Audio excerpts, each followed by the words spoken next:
jeg synes, en ting, jeg virkelig har fundet interessant på det sidste, når jeg har hørt noget omkring køn i debatten, og det her med mænds problemer begynder at få mere plads. Det bliver næsten altid indledt med nærmest, hvad der vil være en landanerkendelse, hvis du sådan stod på land, der var erobret fra indianere i gamle dage. Så skulle du lige starte med at sige, selvfølgelig så har kvinder det virkelig svært, og det var meget vigtigt, at de fik stemmeret også. Der skal ligesom være sådan en lang ansvarsforskrivelse, før man må sige noget om mænd først.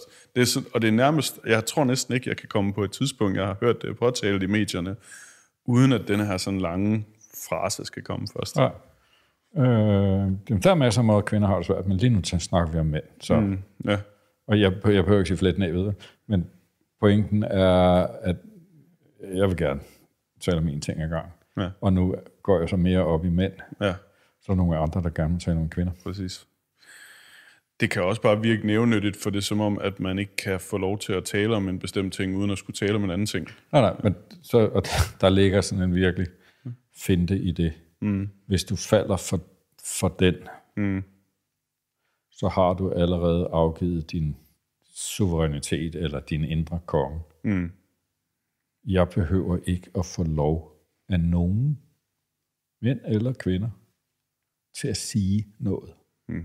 Det betyder jo ikke, at jeg har krav på, at folk hører efter. Nej. Altså, men det der med, at jeg skal have lov til at mene noget, eller have lov til at sige noget, eller sådan et eller andet, det er klart, at hvis jeg vil i radioen, så skal jeg jo have lov af dem, der laver radioprogrammet. Ikke? Ja. Men at på forhånd bede om lov, det er en lille dreng, der siger, mor, må jeg godt have lov? Ja. Og det har jo været en kæmpe stor ting, synes jeg, inden for, vi snakkede lidt om det sidst. Den sidste 10-16-årige periode, at der har været en masse politisk korrekthed, så der har været en hel masse ting, som nu var fy at sige. Så jeg kan huske første gang, hvor jeg ligesom holdt op med at falde for den, fordi jeg har i høj grad været åben for, at jeg gerne ville lytte på, hvis der var nogen, der følte sig anstødt af et eller andet, jeg sagde. Måske jeg kunne sige det på en pænere måde, men jeg husker tydeligt første gang, jeg sagde, nej, jeg har ikke tænkt mig at regulere på, hvad jeg siger. Vi kan være uenige, og det er fair nok, men jeg mener det her. Jeg mener mit perspektiv som det er. Jeg har ikke tænkt mig at regulere på min tale for at passe på dig. Så jeg kan jeg kan se det helt præcis, det du siger med, at i det øjeblik, hvor du ligesom går med på den leg, så har du lagt din auktoritet og din autoritet fra dig. Ja, men der er forskel på, det ved jeg, at jeg taler relativt direkte, og nogen vil sige primitivt, eller plat, eller grimt. Altså, jeg bruger bandeord og ting. Jeg taler ikke særlig sådan fint og højpandet og akademisk.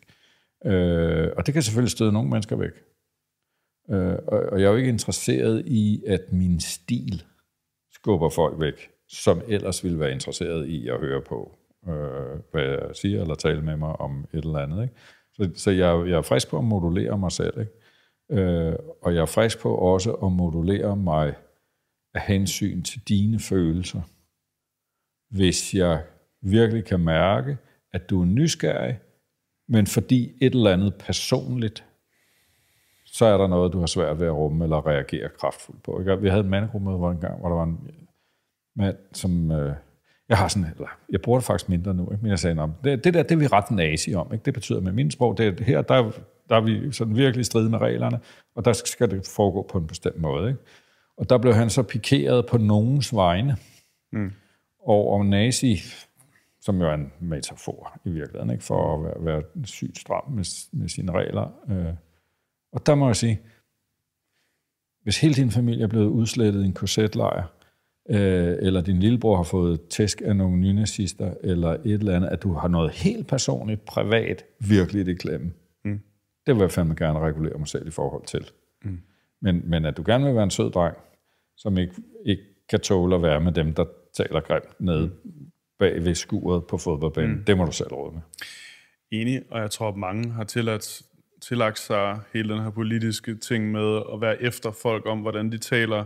Ikke fordi, at de egentlig har nogle følelser i klemme, men fordi det er en måde ligesom at tilkæmpe sig diskursplads. Ja, men det kan blive super langt og teoretisk, det skal prøve at undgå. Men der er 2 måder, du kan udøve magt på. Du kan have magt. Det kan være økonomisk magt. Ikke? Hvis du har masser af penge, så kan du bruge penge som magt. Det kunne også være styrke. Ikke? Altså, din overarm er indlysende stærkere end min overarm, så du har mere fysisk magt, end jeg har. Så du kan bruge fysisk magt. Indsæt selv noget andet. Hvad hvis du så er den, der har tyndere overarm, eller færre penge, men du har ikke magt inde i et eller andet domæne. Hvordan fanden får du så magt? Det gør du ved social kontrol. Udskamning er et andet ord. Ikke? Så hvis der er et eller andet domæne, hvor du er svagere, eller føler dig svagere, eller har fået lov at definere dig selv som svagere, så bliver din magtanvendelse typisk ved at regulere socialt. Altså regler, hvad må man, og hvad må man ikke. Hvis du er tyndarmet, så synes du, det er en rigtig god idé, at man må ikke slå på dem med briller. Hvis du har kæmpe store overarm, og ikke nogen briller, så synes du, fuck dig. Altså, det er klart, at vi vil gerne, i hvert fald principielt, have lov at anvende den magtbase, vi har. Så hvis du mangler en magtbase, så må du finde en anden. Og ude i det offentlige rum, der er det social kontrol. Det er så skal vi ikke tale om, hvad vi taler om, så skal vi tale om tonen i debatten. Som jo så bliver til en subtil måde at lukke kæften på dem, man er uenig i, fordi så slipper vi for at høre, hvad de mener, fordi de taler grimt.